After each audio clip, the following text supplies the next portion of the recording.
Van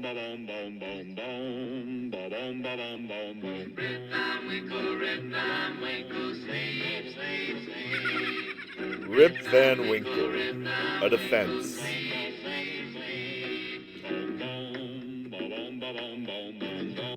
Washington Irving was born the youngest of 11 children in New York.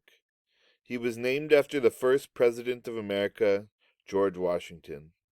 On this slide, I have the only known gif of the President Washington that remains in the historical record. Irving met and was blessed by the President when he was 6 years old. His family belonged to the merchant class and appeared to have had money. Irving didn't really focus on his studies, and by the time he was 14, he started to cut class to go to plays. An epidemic of yellow fever made his parents send him to Tarrytown to stay safe. An interesting side note is that the city of North Tarrytown changed its name to Sleepy Hollow in the 1990s, which was an allusion to one of Irving's most famous stories.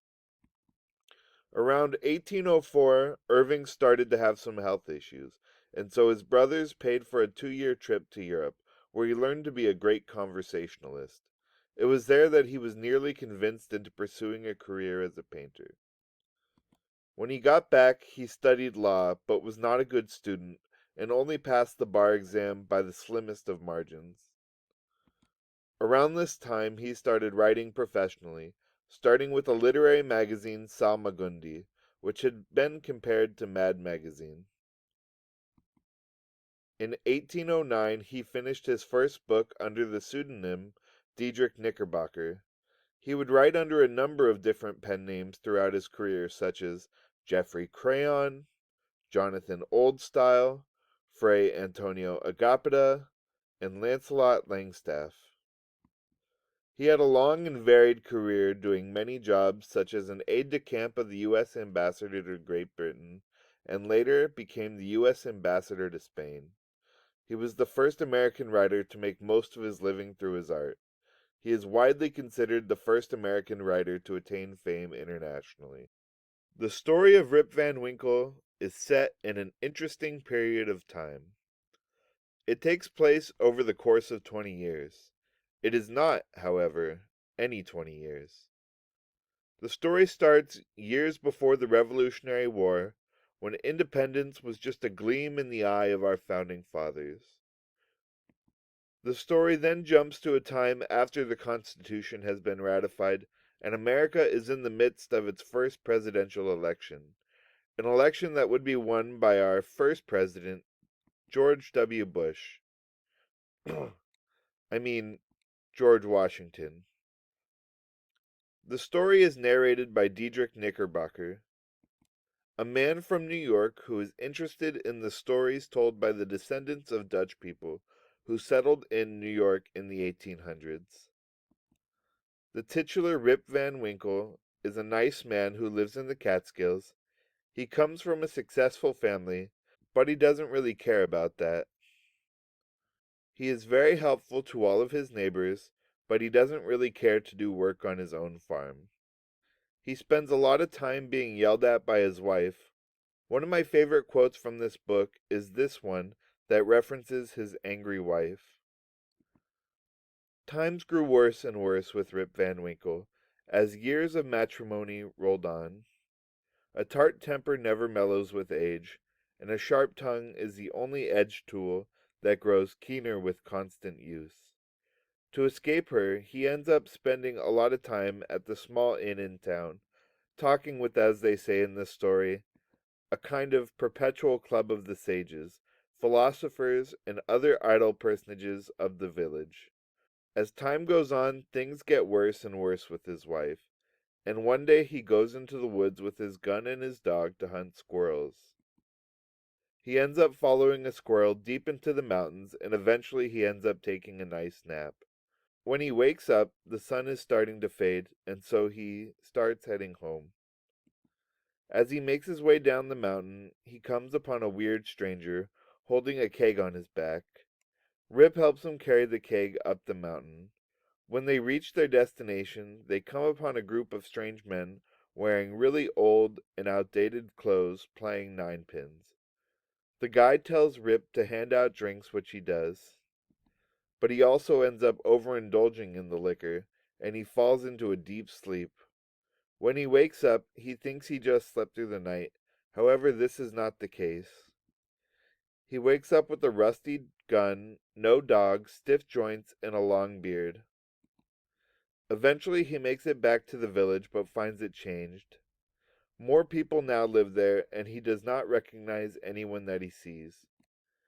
He finds his house in a terrible state and ends up heading to the inn. It turns out that today is the day of an important election. Townspeople ask him whether or not he was a Federalist or a Democrat. He tells them that he's a loyal subject to King George, and the people react with suspicion and call him a Tory.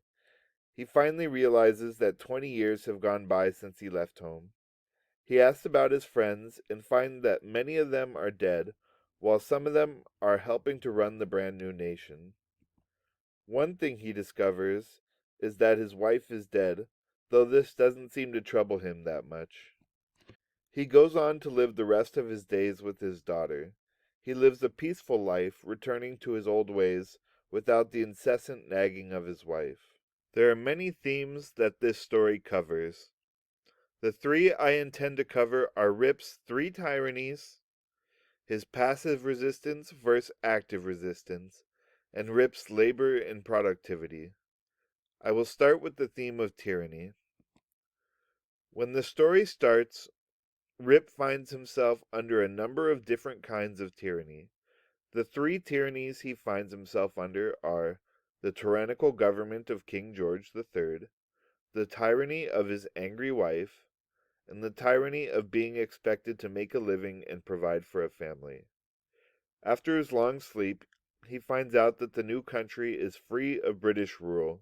His wife is dead, and he is too old to be expected to work for a living. He is now a free man, and he lives the rest of his life happily. Another theme that runs throughout the story is Rip's passive resistance versus the active resistance of some of Rip's friends, as well as the resistance of the country at large. Although, as Gandhi said, passive resistance is a method of securing rights by personal suffering, it is the reverse of resistance by arms. This is not the kind of passive resistance Rip makes. Throughout the story, Rip passively resists his wife, and he becomes an American by literally doing nothing throughout the Revolutionary War. Rip never fights for anything, and yet at the end of the story, he ends up a happy man free to live out his days how he wants. The final theme that I would like to cover is Rip's labor and productivity. Rip works all the time, but he is never productive. During the time of writing, America was shifting towards being more of an industrial power that focused on making money. Rip never wants to make money. Here is a quote from the story that I think sums up his attitude very well. Rip Van Winkle, however, was one of those happy mortals of foolish, well-oiled dispositions, who take the world easy, eat white bread or brown, whichever can be got with least thought or trouble, and would rather starve on a penny than work for a pound. He is a stark contrast to America as it was during the time of writing. The main reason I would like to include this story is that it adds some much needed levity to our studies. Most of the reading that we have been doing has been very stiff and very serious. While I think that the stories of pilgrims and Puritans are very interesting, and I love all our high-minded American values that came about during the Enlightenment, at times they make for dull reading. Having something fun and easy to read could be a much-needed break from the typical status quo. Nowadays, humor is one of America's main cultural exports, and it is interesting to see humor encased in amber from a time long past. The themes of this story still resonate with me today. One of the themes that I find very applicable to today is active resistance versus passive resistance. There are many forces that try to tyrannize us, and we must ask the question of which form of resistance works best for us. Do we want to be like Rip and let the country change around us without input, or do we want to take charge of our collective destiny and make a brighter tomorrow? I, for one, reject Rip's passivity. We need to take control of our future. It is our duty to the past generations and the generations to come to preserve American democracy. In this we must not fail. For the American experiment to continue on towards its inevitable success, we need to come together, overcome our division, support our allies, and work together towards global peace and prosperity. Thank you for listening, and have a good day.